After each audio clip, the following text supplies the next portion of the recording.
Okay guys, today we're going to be drawing a parrot. Okay, I know, another bird, Mr.Storro. I love birds, so I tend to draw a lot of birds. But we're going to be drawing a special bird. Today it's one of the largest of its species, okay? It's the red macaw, all right? But actually it's called the scarlet macaw, all right? There's like 12 species of these birds, all right? So, and they're about 2 to 4 pounds.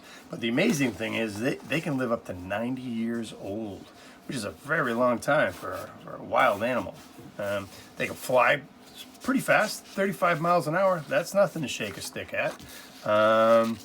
And they usually mate for life. They're very social birds, but they're also very mischievous too. So if you have one of these red macaws, if you don't give them a lot of attention, they will throw things out their cage. If you have strangers over, they'll bite strangers. They're very, they like their family, so they're kind of a funny bird, but pretty cool. And they usually have 2 to 4 eggs, and once a year, and about after 25 days, they're born without any feathers, and their eyes are closed. And after about 125 days, they leave the nest. Okay.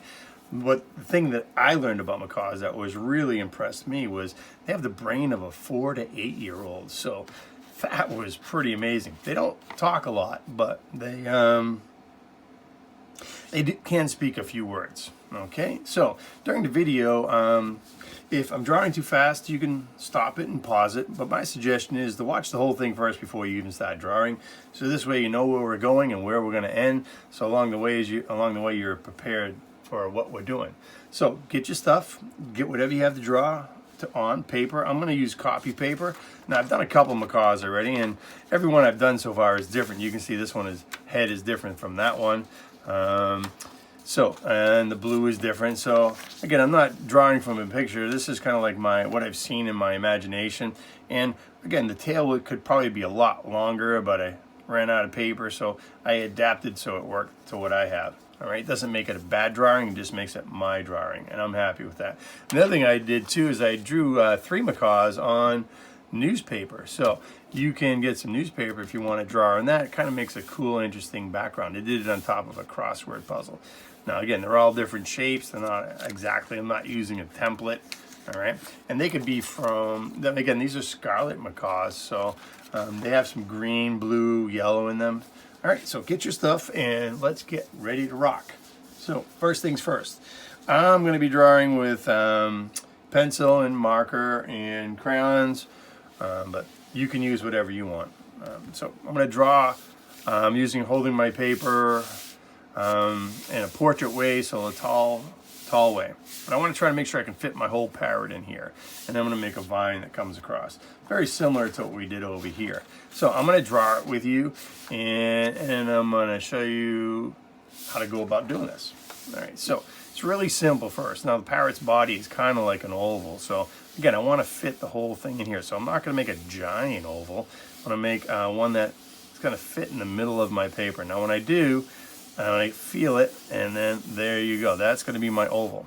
All right, now you see I made a lot of lines, but I drew them lightly. So once I get the ones I like, then I'll come back in and I'll darken them up. And then later on I can erase those, but I don't do that till the very end. I'm not going to waste my time erasing. Now, the macaws have a very long tail, extremely long. So I'm going to come over here about where my oval starts to get thin, and I'm going to make a long, skinny triangle. Okay, a long, skinny triangle.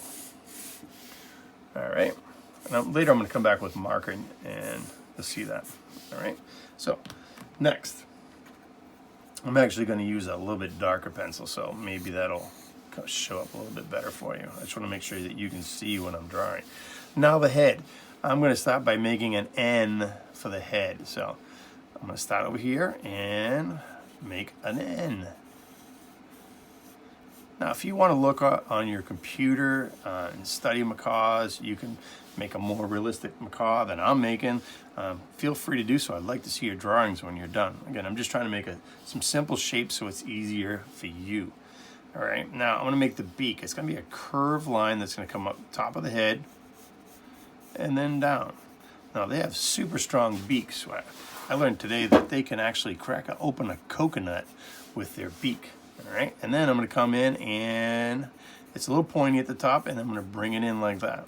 So it's a little curve, and then the lower part right there. The other thing I learned today too, because I was, trying to share facts with you, was their eyes change. When they're born, their eyes are black, and then as they get older, they turn to brown and then gold the older they get. So in the eye, I'm going to make a circle, okay, and then another small circle there. I'm going to get a little bit of this oval out of the way because that's where I want to put my mask. They have like a white mask around their eye, so I'm going to go ahead and put a backwards letter C there. Okay, now this is going to be, because I made that smaller, I'm going to come in and make my wing a little bit pointier at the end. I'm going to come all the way down to here. So you can see I just made an arc, came down like that. All right. Now for the feathers, I'm going to use a J. So I'm going to come over here and I'm going to make a J, and I'm going to make a J, and then make a longer J. Okay, and then I'm going to just connect it with a straight line, and then maybe make one more J on the bottom. Okay, now for the feet, I'm going to do some curved hot dogs. All right, so there's 1 and 2 and 1. And when they walk, they do walk kind of funny. They're not really made for walking, so they kind of waddle when they walk. So it's pretty hilarious. And they can actually, their feet are designed for like grabbing fruit off trees. So here we go. Next, let's make our vine. Our vine is going to come over here someplace and then come around by our feet, and maybe our macaw is just holding on to that vine. See how it came into like the second toe? All right, he's grabbing on and over. Now vine's going to jump through the backside of our bird and come over here and then over here. Okay, so that's pretty much it for the design of our macaw. Now this branch over here, it's kind of boring being a straight line, so I'm going to kind of bring it up and over and maybe make so there's a Y in it. And if I wanted to, I can add another over here, and then I could split it off, and then I could put some leaves. The leaves are really simple. They look like teardrops. You can see I made a U and then another one like that. Just draw loose, draw free, just don't worry about anything. Make it yours. Again, you can make vines coming down here if you wanted. Again, we can get into our M mountains that we made, and we can add a sun here, but they usually live in dense rainforest. That's where they like to live, is in dense rainforest. And being the biggest parrot, they're about 2 to 4 pounds, and which is a pretty good sized bird. They do have some natural predators. Monkeys will eat them, jaguars, snakes. So they do have some predators they have to worry about. But they usually travel together because they're very social animals. Now, it's the scarlet macaw, like I said in the beginning. So I know in my crayon here someplace I have a scarlet. So I'm looking for my scarlet, but if I can't find it, I'm not going to spend all day. So I'm going to draw a violet red. All right, so their head is red, so I'm going to put in a light red in there first. I'm always going to start light and build. Okay, and then the top of the wing, I'm not going to go the whole wing because I want to add some yellow and blue in the wing too. And you can see I'm going up and down. I'm not going side to side, going up and down, and I'm doing a jagged stroke because I'm going to do some blending with my other color, which is probably going to be blue. You can see I have a quick example right here. All right, this one has red and has blue and it's yellow. All right, this is a little bit different. Every one I've done is a little bit different. Now you can see I did blue there, then I did yellow.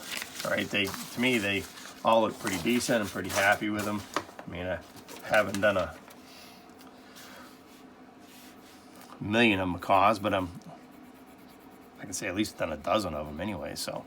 All right, and the tail I'm going to make red. Okay, so now that was a pretty light red. I'm going to test on the side of my paper for something a little bit darker. All right, this is called a bittersweet. It's kind of like a brown, but I'm going to add it in there anyways. All right, because again, I've done a bunch of red ones. I'm going to add a little bit of this reddish brown in there, and then I'm gonna layer my colors. Thinking about layering. Okay. And my red macaw is gonna get some red. Okay, going up and down. Not worried about hiding anything underneath there.